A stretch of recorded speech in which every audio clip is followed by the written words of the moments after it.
সংগঠনের মধ্যে একটা বড় রদবদল হতে চলেছে এবং রদবদল হতে পারে প্রশাসনের মধ্যে। তৃণমূল পার্টি কি করবে না করে আমাদের তো জানা নাই, করতে পারে তাদের পার্টির ব্যাপার। এই পার্টিতে সংগঠন টংগঠন তো কিছু নেই, এই পার্টি একটাই মাথা একটাই ছাতা, তারাই চালাবে পার্টি, বাকি সব তো ভৃত্যের মতন আজ্ঞা বহন করতে হয়।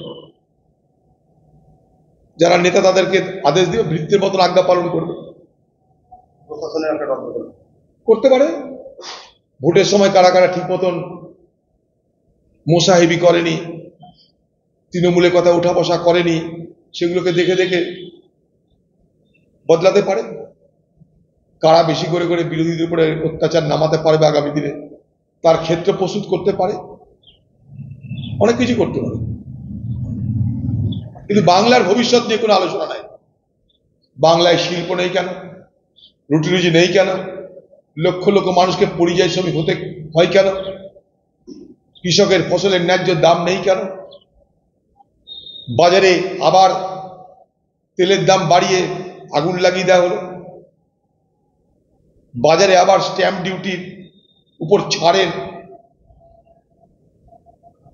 প্রত্যাহার করে নিয়ে বাজারে আবার জিনিসপত্রের দাম বাড়ানোর ব্যবস্থা করা হলো।